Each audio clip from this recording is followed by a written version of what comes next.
Hey y'all, hey, it's Toots and Boots Tuesday. I'm Toots, I'm Boots, and welcome to the show. Hey y'all.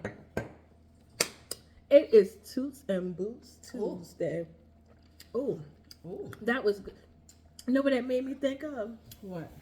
You remember the fruit punch when we were kids? You get from the candy lady. Yeah.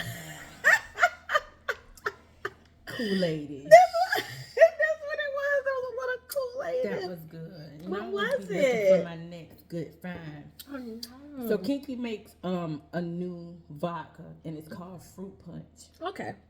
So I just took Fruit Punch, I added a little lime to cut the sweetness, some pineapple juice, shook it up, and you already know what it's topped with. Cardi B. Cardi B, we love you, girl. We love you. I need a old sponsor. All right, y'all. Not sure if y'all saw a promo video, but I told Boots some little news that I want to do something called a 7-year bliss. She didn't tell me. She sprung it on me. Let's be clear. So y'all know how people have the 7-year itch. The married people have a 7-year itch. So I'm like, hey, I'm single. I'm gonna have a 7-year bliss. And this came about because of a breakup. Okay? So we're gonna talk today. Our topic is religion versus relationship. Or is it religion in or and relationships? Well, either or, religion and relationships, it's okay. It's just religion messed up my relationship. That was just about to ask that. That's basically the topic. I was just about to ask that question. So what brought on the topic? Well, we actually had this topic a little while ago when this actually happened. And, you know, for me to try and kind of ease her mind about the situation a little bit, I said we should do a topic. You know, one of our sessions should be religion and relationships, and because of how it affected her. You know, we have to always put this disclaimer out there. This our life, y'all. It's our life. In Boots. Yes. It's about us. It's about our experience, and we're not coming for anybody, not trying to shade anybody. Again, this is the things that we talk about are things that we've experienced, things that we've been through. So we're not bashing anybody. This is just real life. Yeah. That's our disclaimer. That's our disclaimer. You're going to get it every time. But guys, so, you know, I don't think, Boots, you ever went through anything like this? No. So this one is mostly you. Yeah. I'm probably going to have a lot of questions. But this one is mostly you. So, yeah, I was in a relationship, and it was a beautiful relationship, you know, with a person that was very consistent. Definitely. And everything consistent with phone calls, consistent with visits, consistent with anything that he said he was going to do, he was going to do it. He was a man of his word. The thing I liked about that is the fact that they lived 3 hours apart, right? But, excuse me, it was almost as if he was still here. Like the phone conversations, the video, just the way that they were, the communication, it was something to see. So it was magical, and it moved fast. It was magical. I never thought that I would have those type of feelings for another man that I had with my first husband, with my daughter's dad. I was knee deep in love with him, and I just never thought I could have ever felt that way. And it happened. I didn't plan it or anything. It just happened, and I really, honestly saw myself with him for the rest of my life. Yeah, it was something. It was something. But on the flip side, the flags were not red. They were kind of amber, pinkish, like an amber alert when the children go missing. Yeah, but you know, it's one of them things where I sat around and I thought about this too. I sat around, the flags were there. Everybody have a flag. It's according to what color your flag is. The flag color was, I'll say, like a peachy pink, and I waited until it turned red. That's how I look at it. It didn't really turn red though. It turned red to, it kind of did, friend. So when we first met, he explained to me that he was Jehovah Witness, and I have no issue. Let me put this disclaimer out there. I don't have an issue with no religion because I study different religion. I have friends that I've been to. My friend that's a Jew, I've been with her to worship. Worship. My tongue getting twisted. I have one of my best friends is Muslim. I love the Baha'i faith. When I was 15 years old was the first time that I went with one of my teachers to the Baha'i faith center and worship. So I am okay with any religion. I am not a part of an organized religion, but I'm religion. You know, I study the Bible. I just don't want to be a part of an organization that tells me how what ladder I need to take to get to the same God all of us are serving. So I explained that to him when we first met. He told me he grew up Jehovah Witness, but he was not a practicing Jehovah Witness. But he had a desire to go back, and I even said it in the booths. I said, you know, he said at one, you know, he's thinking about going back to the church. Right then is when the flag was pink. Yeah, because I asked, because girl, are you gonna be okay with that? And you know, she said yes because that's his religion. It's not mine. You know, I'm never gonna interfere with how someone decides that they want to practice or participate in, you know, whatever religion it is that they're serving in. And she said, no, it's not going to be an issue. I said, okay. Because he made me feel that way. Correct. We had so many conversations about this. And I'm telling y'all, I am a believer in the hard questions in the beginning. Like, I'm asking you what your credit score is. I'm asking you about your finances. Do you have savings? Like, sex facts. I'm asking the hard questions, and some men are like, whoa, we're just getting to know each other. This is a part, because I don't want to be here 6 months down the road and now I'm woohoo in love, and now you can't even keep $5 in your account. Are you in the negative every month? I need to know. Or you need me to manage your money for you. Yes, I had that happen. You know, I had that happen. But I asked the hard questions, and some men, you know, they feel like, oh, that's too much. You're getting in my business. Then you're not the guy for me, right? Because I want to know these things. Because I'm going to tell you about mine. I'm be like, oh yeah, my credit score is at a 665 right now. I'm rebuilding, and I'm not ashamed of that. I'm saying it here on live. You know, like I'm okay with that. There are some things that I went through in marriage and in relationships that took my credit down, and we all go through that. You know, I had a nice savings. I had a little nest egg, but hey, I ended up having to move, break up. I had to use the money, you know? So sometimes I had to have surgery that I had to pay out of pocket. But I always say, you know what? I'm happy that I had the funds to be able to do those things and make it happen. So I've had to dig in my savings a lot for different things. So I asked the hard questions. So we had these conversations. He said, look, I've been married, you know, to someone that was not a part of JW, and I'm okay with it. I even started studying it. I told you that. Like, I'm every morning, like, I'm a reader. I love articles, love articles. So he sent me the link, and I'm studying. I want to understand why you are taking this ladder to get to God, you know. So we would have conversations. He was a great teacher. Bible study we would do together. But then, you know, 3 months later, Boo, before we get to the 3 months part of it, right? At some point, you know, before the actual end, did you think, okay, I'm digging more into this than what I feel like I should, or were you digging into it just to simply understand more about the Jehovah Witness and their program and all this type of stuff? We're digging into the word, because their teaching. You said that y'all were having Bible studies and stuff, right? That ain't something that you typically do. No, right? I do that by myself. Right. But it's not something that you do with someone else. Right. So the fact that you were doing this with him. I was committed to him, and I was committed to learning his background, his religion. But I wasn't committed to converting. Do you think that was confusing to him? Because you're doing all of this studying. I voiced that. I told him I wasn't did. there. But the fact that you were still participating with him, you know what I mean? So could that have been? You think that may have caused some confusion on his end?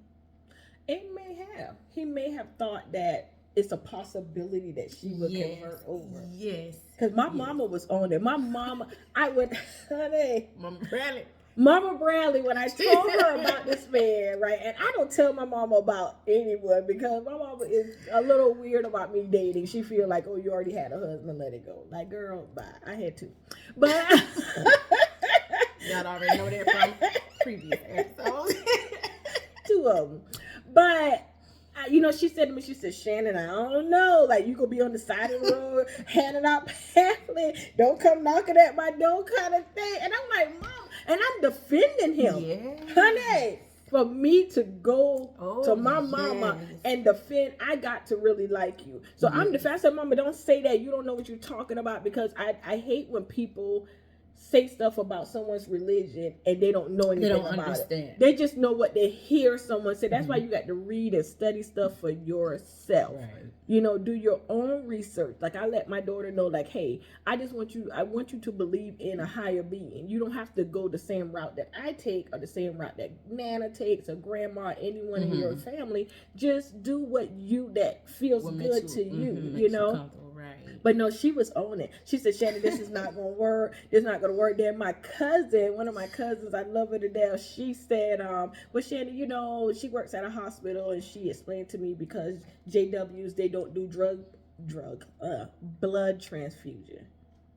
So, and they don't because they don't want to take any spirit from someone else's body into their body. So if you got to die, you dead at the hospital. It's point blank in a period. So there was an episode where this lady and husband came into the hospital. The woman was sick. And when they went to the husband, she was a Jehovah's Witness, but he was. So they were unequally yoked, as we say. And when the doctor came to the husband and explained to him that we're going to have to do a blood transfusion. You want some drugs today or something, girl? Or have you not? But girl, when they had to do a blood transfusion, he basically said no. So they were married, but they didn't share children together. She had adult children. Those adult children came to that hospital and went buck wild on this man, because now they got to the hospital, their mom already dead. Oh, so he was the practicing Jehovah's Witness. So he said no. But she didn't. Honey, let me tell y'all something that I have learned from watching Grey's Anatomy, honey. Get you a living will, get you a proxy, get you a hospital proxy, because those are two separate things, the proxy and the will. Your proxy would say who is going to be able to speak upon your life, determine anything. And if you don't have one, it just goes to your next of kin. So automatically it went to her husband. Next of kin. Right. But if she had a proxy and had one of her children on file, her children would have made that decision for her. So now this woman is deceased. The adult children came to the hospital, and he said, there was something that he could have done to save her, but because save of how her. his practices, because of his beliefs. He basically let her die. Basically. And them children was upset. Yes. As they should have been. So my cousin was giving me a warning, like, Shannon, this can happen. So, of course, I went to this man and I said that to him. And he said, well, Shannon, he basically told me if that was our situation, he said, I love you, but then you would have to go. And I'm like, oh. I said, but I do have a proxy, so I'm okay with that. Cause girl, look, here's to your proxy, and us never being in that situation. Amen. Because no, can't do that. Can't ever do that. So, wow. So yeah. So he and I had this conversation. So you know what? Now that I think about it, it was after that conversation that he started acting a little weird. like I started noticing he was kind of pulling back a little bit about certain stuff. Like the I love yous kind of went a little left. Or I would say, I remember I was getting my nails done and I sent it to him. I would try on an outfit. I'd be like, oh, I just want to look cute for you this weekend. He'd be like, but no, don't look cute for me. Do it for yourself. Like, he was making these comments, and I'm like... So any other time you would have done something like that, he would have been, okay, I appreciate that. Yeah. Or thank you for considering me, or, you know. Yeah. Wow. And then... Now, that's a red flag. Yeah, so the flag that went from peach to pink to future now. Not future. Not you color coordinate. Girl, it was getting weird. It was getting so weird. I was like, okay, but you know how we do, sis. I'm in love. Yeah, we don't see nothing but him. Blind. Her. I'm sorry. Because it happens. Tunnel vision. Okay? Just like it can happen to a woman, it can happen to a man too. Don't y'all be out here trying to play us. Or get played. So yeah, I mean, like it was hard for me, and I wanted to come on and talk to the Tootie Booties about it, but it took me a little while. It took me a little while, y'all. I cried for an entire 40 days and 40 nights. Not that long, y'all. It was a time. I couldn't stop crying, and we actually were supposed to go on a little mini vacation together.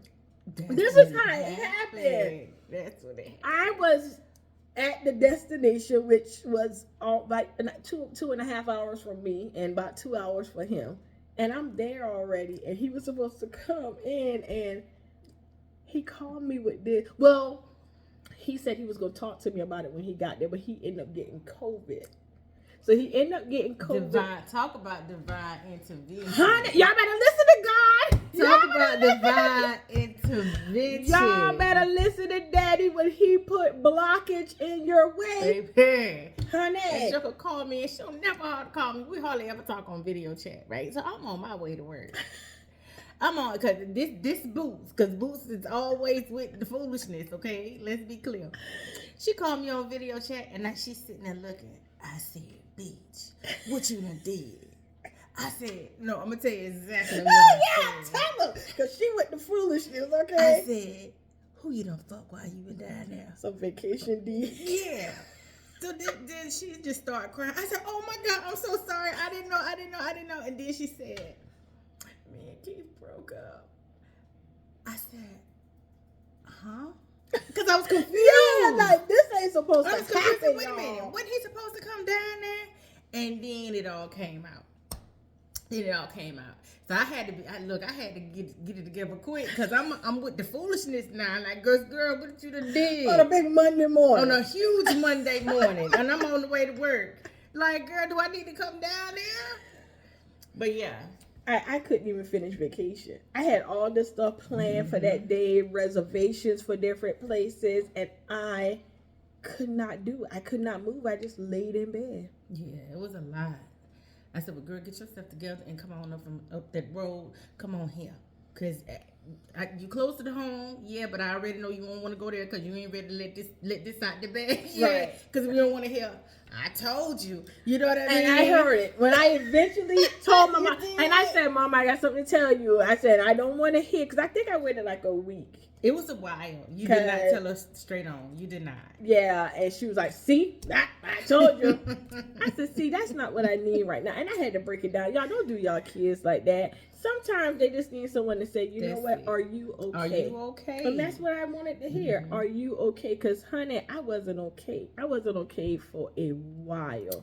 And truth be told, she's still not okay. I'm okay, y'all. You're better. Much better. But you're still not okay. Because the way that she was with this man, it was something. She done revamped her whole life because he was, a little low on the sugar.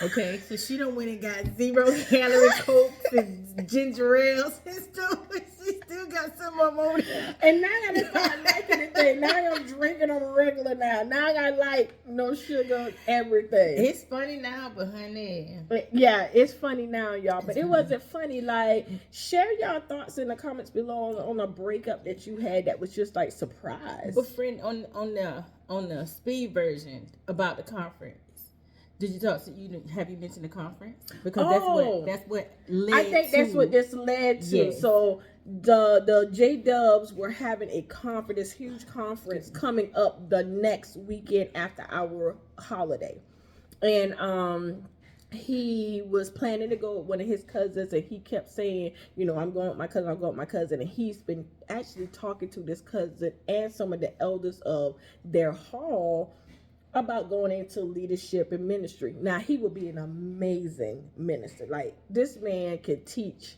Honey, he would be talking about the Bible. Dior. Honey. Yeah, her dog. Sorry, honey, y'all. her dog. But he would be talking about the Bible and Bible study, y'all. And I ain't gonna lie. Let me just be honest, because I'm very transparent. This man was so good, honey. He Bible studied draws on me.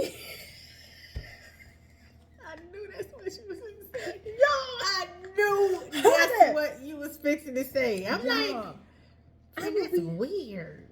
It's weird, but y'all, Dior. it might be weird, but we would be talking about the Lord, and he would be talking, and I would be over there like, just hurry up so I can masturbate. Because we was over the phone, y'all.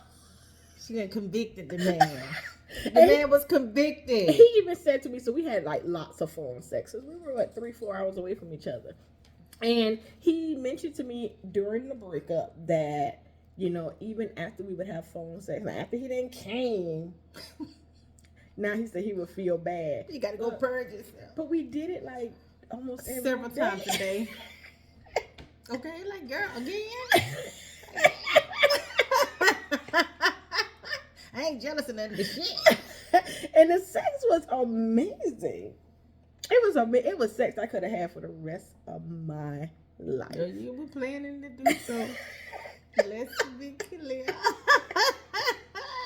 You was planning to do so, honey. We had been picking out houses with little white picket pictures we carrying out. Both so full of it. Ain't nobody was doing all that. We wasn't there. But it was good. It was a good relationship. But I mean, it happens. You know, I wasn't willing to convert over. He said that basically, you know, he wants to go into ministry. So he said, hey, I cannot date you. Mm-hmm. You know, I love you. I can't date you. We got to break up. And I'm just sitting there and he's looking at me. And y'all, the weirdest thing happened is like his face turned into my dead grandfather's face as I'm talking to him. And it's like this white canopy just came over my bed. It's like it was a cocoon. And that was God's way for me, that he just had me. He kept me, you know, protecting. It was your hedge of protection. Yes, like my favorite song is "In the Midst of It All" by Yolanda Adams, and that song talks about he kept me. Yeah, Jesus kept me, and I love that song, and I sing it a lot in my house, especially early in the mornings, and that's how I felt in that moment, like, this not for me. Even though I wanted it, like we planned and God laughed, like I wanted that relationship so bad. Like it was so good to me. It felt so good, everything. But it wasn't for me. Right. We need to listen. That's why we got 2 ears and 1 mouth. Listen. Sometimes it's hard to sit in it though. Lord Jesus. Yeah, especially when you really like the person. Yes. Well, I ain't never been in that situation. I mean, you've been in a situation when you really liked someone, it just didn't work. It wasn't religion, but even after that, I met people that said, "Oh, I do this, I do that." Or even in the Christian faith, I've had guys that say, "I can't talk to you because you're not gonna go to church with me." And I'm like, "Oh, okay. Cool." See you back. You're just not that person. And I'm not saying I'll never go back to church. It's just I haven't found that community that I feel comfortable with. And that makes sense. Yeah. That makes sense. So y'all comment and let us know. Have you ever been in a situation where religion came between you and your spouse? Like I hated when I was married, I went to church a lot. You know, I was really deep into church and my ex-husband didn't go. So let us know, y'all. Yes, because it's a very real thing. You know, as Toots has shared her experience with you all. Feel free to let us know how you feel. More importantly, how does religion and relationships make you feel, especially if you all are church going folk and you're doing one to appease the other, because there honestly it's going to be hard trying to sit in that, especially when you're not in cahoots with what the other wants, so religion and relationships. Yeah, and I get it. Some people don't want to be 1 foot in and 1 foot out, and that's why I don't go, because I know I'm 2 foot out and my arm in. So I want to make sure that I got myself together, and I still serve God. I serve God. I have a personal relationship with God, and I pray several times a day, probably more than the Muslims. So, but I love people and I love all religion. I have respect for all religion and how people are climbing a ladder to get to the kingdom of heaven. Well, that's it. That's all. It's Toots and Boots, y'all. And there you have it.